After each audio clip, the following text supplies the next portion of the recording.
Cuéntame una experiencia que cambió tu forma de ver México. Bueno, yo creo que una de las más grandes y mayores experiencias que he tenido es, en primer lugar, tener 3 hijos, ser madre de 3 hijos y tratar de darles un México diferente y que ellos estuvieran muy orgullosos de ser mexicanos, que estuvieran muy identificados con su país, pero sobre todo que su país también les correspondiera. Y yo creo que a raíz de que fui madre, a raíz de que tuve estos 3 hijos, y que mis 3 hijos son 3 maravillosos hijos, ¿para qué te puedo decir otra cosa? Cambió mi visión de México. Yo creo que este fue el detonante. Ser madre de 3 hijos y enseñarles a amar a su país. Ya. Cuéntame un poco de tus hijos. Bueno, son 3 hijos, 2 niñas y un niño. Hola. Digo, 2 niñas, sí. Todos arriba de 40 años. Sí. ¿Verdad? Tengo una hija jueza de distrito, sí, que le ha costado mucho llegar a ser jueza de distrito, pero que me encantan sus resoluciones. Ayer le puse sin más un WhatsApp, porque ahora todos somos informáticos. Claro. Entonces le puse un WhatsApp y le dije, acabo de estar en una cena en donde hablaron de 2 de tus sentencias. Por cierto, sentencias de bancos, no sentencias de discapacitados. Me dijeron que habías hecho una resolución, habías emitido una resolución maravillosa, que conocías el expediente a la perfección, que estaban encantados de tu argumentación y que estaban muy orgullosos de tener jueces de distritos como tú eres una juez de distrito. Le dije, francamente, mi amor, me siento muy orgullosa de ti, pero sobre todo, creo que ya me superaste. Qué bonito. Esa es Paula. Esa es Paula. ¿Y Olga? Olga ha tenido una vida un poco diferente, yo diría, porque ella desde muy pequeña se solidarizó muchísimo con la gente que de alguna manera estaba siendo marginada. Entonces, en alguna época de su vida, ella estuvo viviendo en Oaxaca. Ella es abogada y economista, también se fue a la London School of Economics como Paula, a hacer una maestría, las dos tienen una maestría en Economía y Derecho, y las dos son abogadas de la UNAM y son economistas del ITAM, tituladas y con mención honorífica de las 2 carreras. ¿Y tu hijo? Mi hijo es notario público. ¿Como sus papás? Como su papá.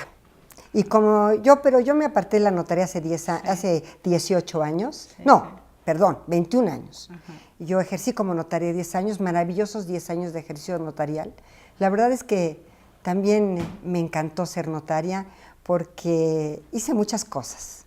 Cuando yo justo recién me hice notaria, desgraciadamente fue el sismo de 85, yo tenía 1 año como notaria, y el gobierno del Distrito Federal se apoyó en los notarios para ir a hacer fe de hechos de los edificios que habían, que se habían caído, que habían sido derribados por el sismo, por el terremoto, y nos tocó ver familias con una tragedia y con tragedias, diría yo, de noches de horror. Y después me tocó ya el otro lado de la moneda maravilloso, que fue la solidaridad de la Cruz Roja Internacional, dándoles viviendas a esta gente, rehabilitando sus viviendas y en programas maravillosos.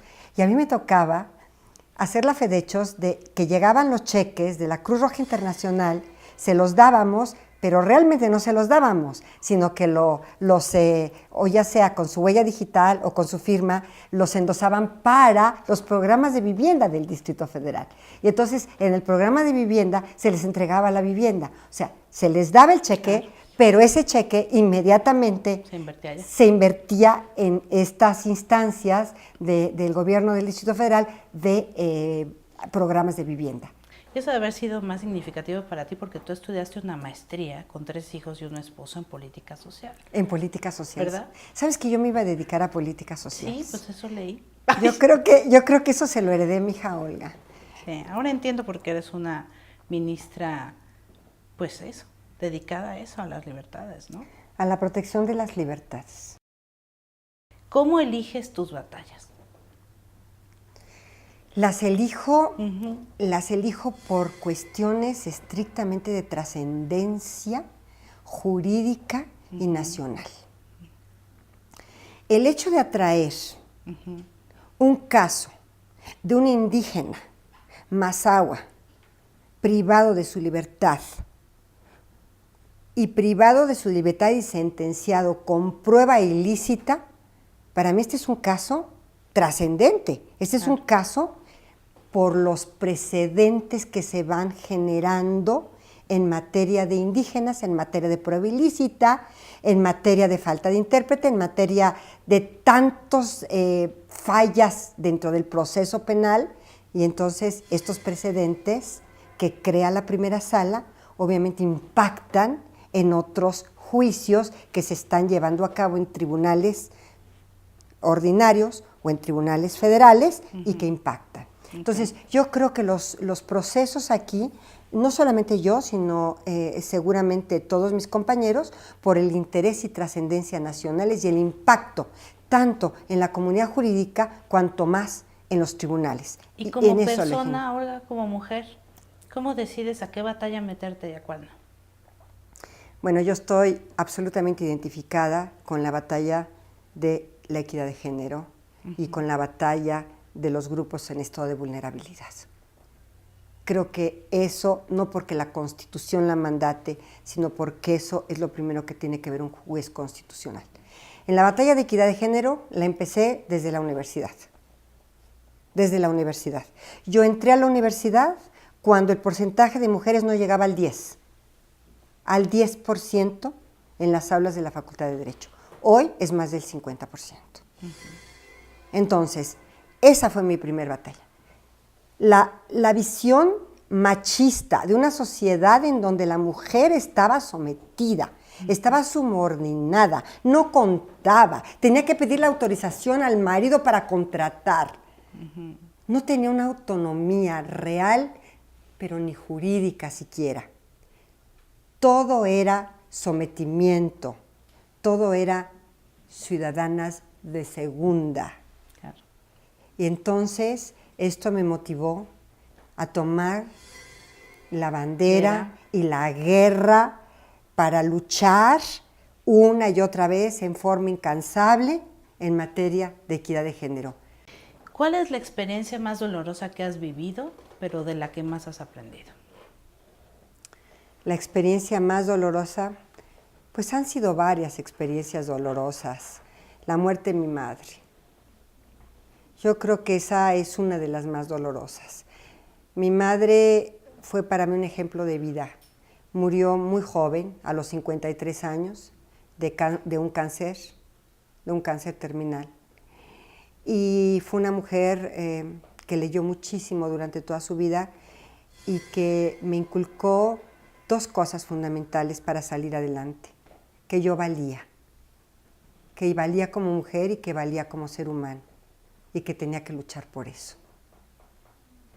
Y que ella, desgraciadamente, no tuvo la oportunidad que yo sí he tenido de salir adelante, pero hubiera sido una profesionista maravillosa. Ella tuvo que dejar la universidad, la Facultad de Derecho, en tercer año porque se casó y porque no se valía que una mujer casada continuara sus estudios y menos que saliera a la vida profesional. Eran muy pocas las que podían tener esa oportunidad. Entonces, yo creo que la experiencia de haber perdido a mi madre, tan joven yo y tan joven mi madre, fue yo creo que la experiencia, sin duda, o una de las experiencias o la experiencia más dolorosa. ¿Qué edad tenías? No llegaba a los 30 y ya tenía 3 hijos. Y ella murió de 53. O sea que yo te puedo decir que cómo me hubiera gustado que ella me hubiera visto aquí, que me hubiera visto como notaria y que todo lo que me enseñó y sobre todo la autoestima que me dio de mí misma y la posibilidad de que yo pudiera salir adelante porque ella creyó en mí, creía siempre en nosotros como sus hijos, fue maravillosa. Y eso es lo que yo quiero decirles a las madres y a los padres y quiero decirles a los niños de este país, que confíen en ellos, que confíen que pueden hacer las cosas y que lo pueden hacer de la mejor manera posible, porque son personas que pueden llegar a lo más alto que se puedan imaginar y que tienen que ver hacia lo más alto para llegar. ¿Qué harías si por un momento, es algo imposible, pero si supieras que no vas a fallar durante un tiempo o para un proyecto? ¿Qué decidirías hacer? Es que no me imagino yo que no pueda fallar. No puedo ni imaginarme. A veces, Katia, en la soledad de mi meditación, de mi pensamiento, porque somos absolutamente y estamos absolutamente solos en nuestro pensamiento, reconozco mis fallas y me digo una y otra vez, es que, ¿por qué fallaste? ¿Por qué no hiciste lo que tenías que haber hecho en este momento? Soy un ser humano, me gustaría no fallar, pero fallo. Si solo pudiera resolver un problema, ¿cuál sería y por qué? Si solo pudiera yo resolver un problema, ¿y cuál sería y por qué? Si solo pudiera resolver uno, sería que sobre todo los niños de este país fueran felices. Si yo pudiera tener una varita mágica y decidir qué es lo que yo quiero, yo lo único que quiero es que los niños no sufran, que no sufran violencia, que sean felices. Es que los niños son felices, pero los adultos los hacemos infelices. Y yo quisiera que siguieran siendo felices. Eso sería mi mejor dicha y mi mejor satisfacción. Si tuvieras un gran borrador que pudiera borrar acontecimientos históricos, ¿qué borrarías? ¿Cuál acontecimiento de la humanidad y cuál acontecimiento de México? Si yo pudiera borrar un acontecimiento, serían las guerras mundiales del mundo. Devastador para toda la población.